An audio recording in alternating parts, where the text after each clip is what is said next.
It started on a quiet pig farm in Port Coquitlam, a small community in British Columbia, Canada. The parents of Robert Pickton were Leonard Francis Pickton and Louise Helene Pickton. They worked as pig farmers and butchers in Port Coquitlam, British Columbia, Canada.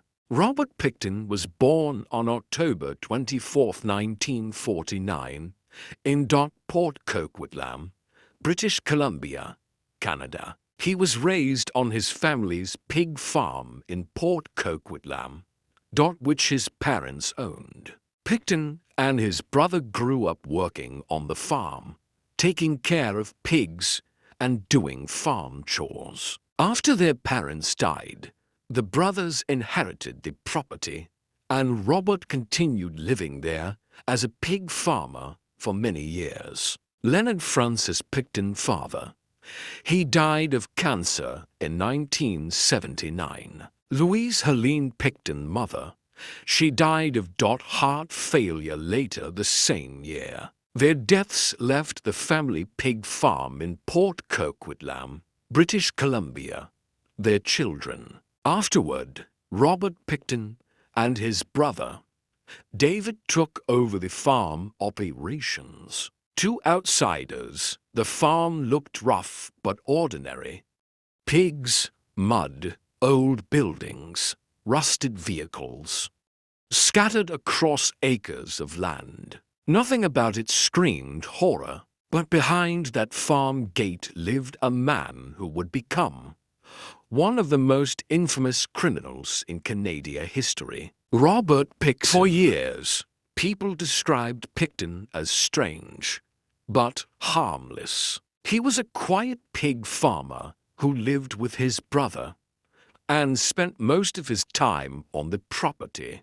The farm itself was messy and chaotic, junk piles everywhere, broken equipment, abandoned trailers. But at night, something very different happened there. By the late 1990s, Pickton's farm had become known for wild parties. People came to drink, use drugs, and hang out without questions. The place had no rules, no neighbors close enough to complain. Among the people who visited were women from downtown East Side Vancouver, an area known for poverty, drug addiction, and prostitution. Many of those women were vulnerable. Some were homeless, some had addiction problems, and sadly, when they disappeared, society didn't always notice quickly. But over time, families started asking questions. Women were vanishing. Throughout the 1990s, dozens of women from Vancouver's downtown East Side began disappearing. At first, authorities believed many of them had simply moved away or fallen deeper into drug addiction. But the number of missing women kept growing. Families protested. Activists demanded investigations. Still, the case moved slowly. Meanwhile, Pickton kept living his quiet life on the farm. Everything changed in 2002. Police initially visited Pickton's property for an unrelated investigation involving illegal firearms. But when officers entered the farm, they discovered something disturbing: evidence of human remains. What followed became one of the largest forensic investigations in Canadian history. Police searched the massive property for months, digging through soil, buildings, and even pig pens. The farm turned into a crime scene.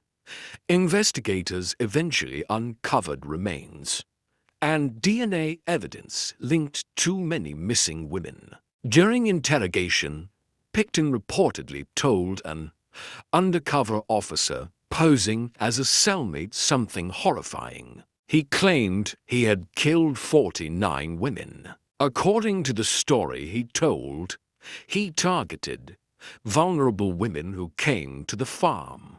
Some reports suggested he dismembered bodies and disposed of remains on the property. The confession stunned investigators, but proving every murder was difficult because many remains were incomplete or heavily destroyed. In 2007, Robert Pickton went to trial in New Westminster, Canada. He was charged with 26 murders, though authorities believe the real number could be much higher. After months of testimony and disturbing forensic evidence, the jury found him guilty of 6 counts of second-degree murder. The court sentenced him to life in prison, with no chance of parole for 25 years, even though he was only convicted for 6 killings. Authorities believe many more victims were connected to the farm. The most heartbreaking part of the story is the women themselves. Many were mothers, sisters, daughters. For years, their disappearances were overlooked because they came from marginalized communities. The case forced Canada to confront serious questions about how missing persons investigations were handled, especially for vulnerable women. The Pickton investigation became one of the most expensive and complex criminal cases in Canadian history. It also led to major reforms in policing and missing person investigations across Canada. Families of the victims spent years demanding justice and recognition for their loved ones. Even today, the case remains one of the darkest chapters in Canadian criminal history. Robert Pickton's pig farm is gone now, but the story remains a reminder of how evil can